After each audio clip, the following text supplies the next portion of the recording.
Warahmatullahi wabarakatuh. Kami dari kelompok 6 akan menjelaskan tentang faktor yang mempengaruhi ranah afektif dan contoh alat ukur kompetensi sikap yang terdiri dari Solehah Nurfadilah, Fitri Diah Ningsih, Muhammad Faras, Qanaat Mutakin, dan Tegar Zahid Kalijogo. Menurut Asfar, dalam kutipan Abu Ahmad menyatakan bahwa sikap sosial terbentuk dari proses interaksi sosial yang dialami oleh setiap individu. Berbagai faktor yang dapat mempengaruhi pembentukan sikap yaitu diantaranya yang pertama yaitu pengalaman pribadi. Menurut Fabregat dalam penelitiannya menyatakan bahwa informasi atau luasnya pengetahuan yang dimiliki setiap individu sebelumnya mengenai objek sikap menentukan kekuatan perubahan sikap yang dialami oleh setiap individu. Menurut Oskam, aspek yang dapat memberi sumbangan dalam pembentukan sikap yaitu peristiwa atau pengalaman yang memiliki kesan yang kuat dan kemunculan objek yang berulang-ulang. Yang kedua, latar belakang sosial budaya. Tempat di mana seseorang dibesarkan akan turut berpengaruh pada pembentukan sikap. Kemudian yang ketiga yaitu orang lain yang dianggap penting, sebab pada umumnya individu yang cenderung memiliki sikap yang konformis atau searah dengan orang yang dianggap penting. Orang akan meniru orang lain terutama jika orang tersebut memiliki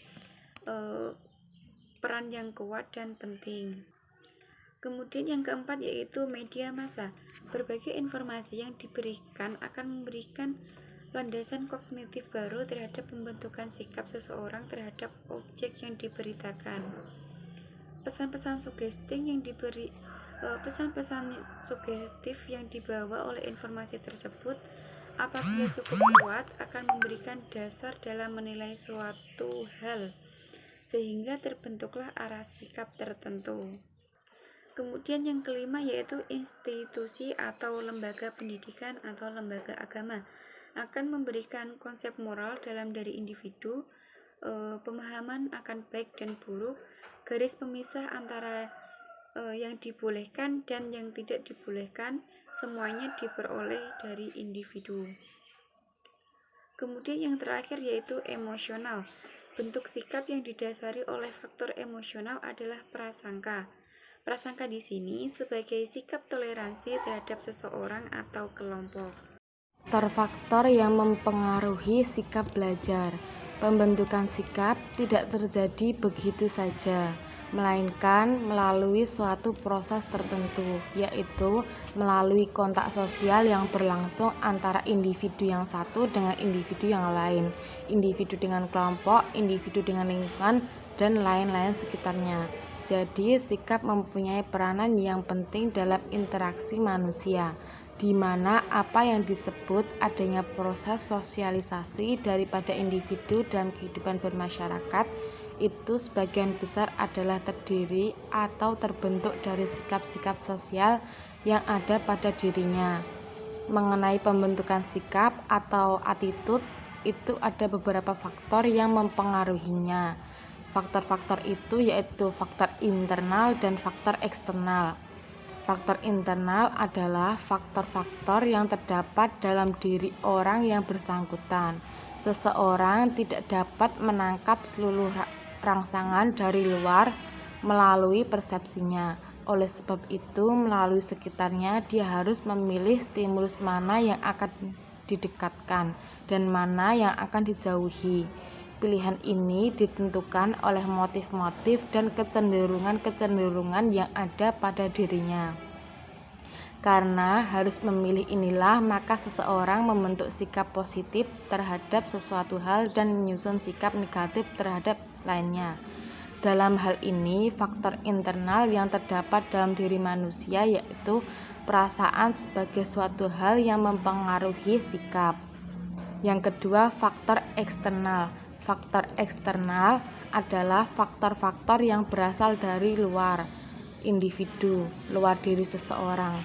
Adapun faktor-faktor eksternal yang ikut menentukan sikap yaitu antara lain: yang pertama, sifat objektif yang diajukan sasaran sikap; yang kedua, kewibawaan orang yang mengemukakan sikap; yang ketiga, sifat orang-orang atau kelompok yang mendukung sikap tersebut; yang keempat, media komunikasi yang akan digunakan untuk menyampaikan sikap; yang kelima, situasi pada saat sikap itu terbentuk.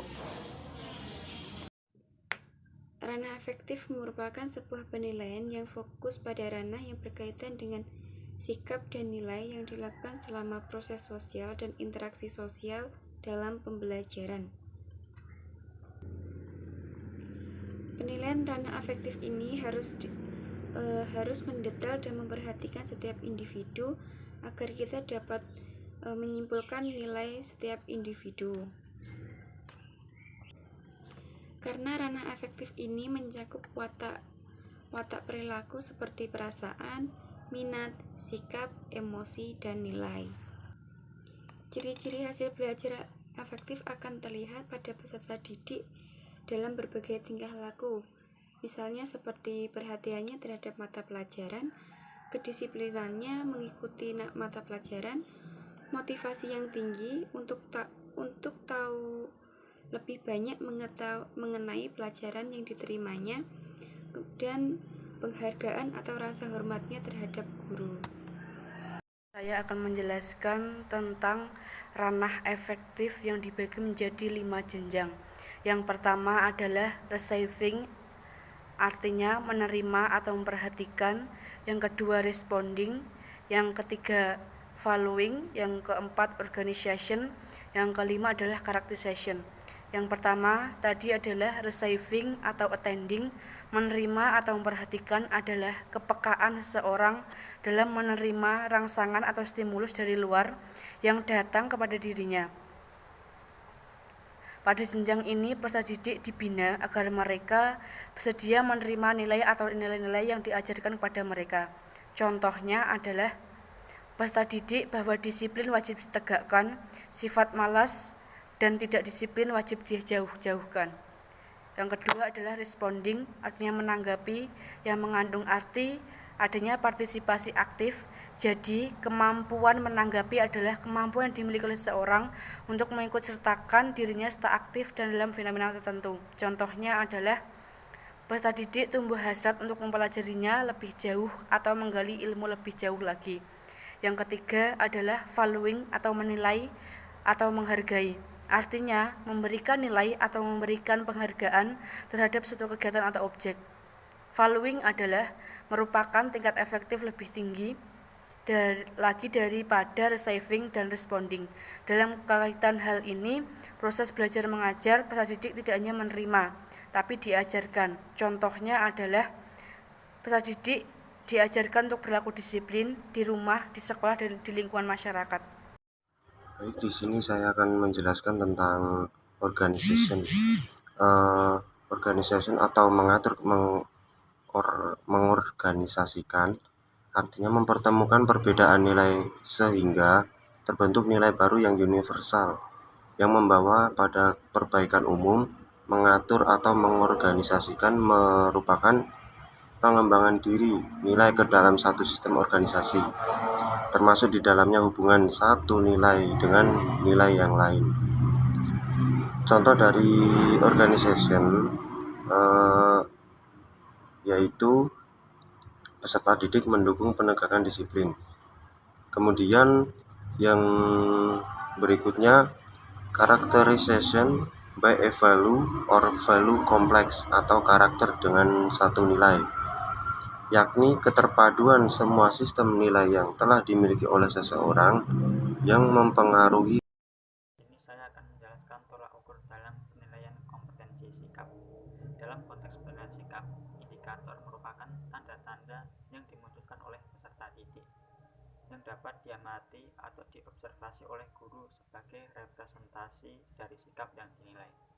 Adapun instrumen mengukur penilaian kompetensi sikap, yang pertama yaitu teknik observasi. Observasi merupakan teknik penilaian yang dilakukan secara berkesinambungan dengan menggunakan indera, baik secara langsung maupun tidak langsung. Dengan menggunakan instrumen yang berisi sejumlah indikator perilaku dapat diamati. Observasi langsung dilaksanakan oleh guru secara langsung tanpa perantara orang lain, sedangkan observasi tidak langsung dengan bantuan orang lain seperti guru lain, orang tua, peserta didik yang lain, ataupun karyawan sekolah.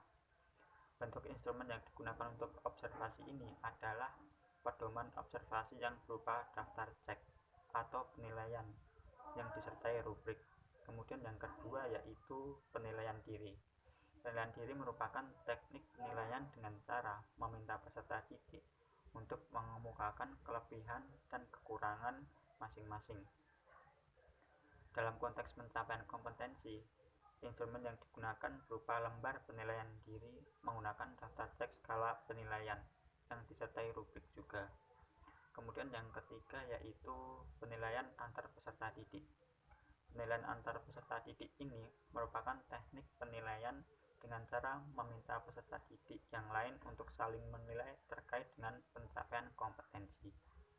Instrumen yang digunakan untuk penilaian antar peserta didik adalah daftar cek dan skala penilaian dengan teknik sosiometri berbasis kelas. Guru dapat menggunakan salah satu dari keduanya atau menggunakan dua-duanya. Kemudian yang keempat yaitu jurnal.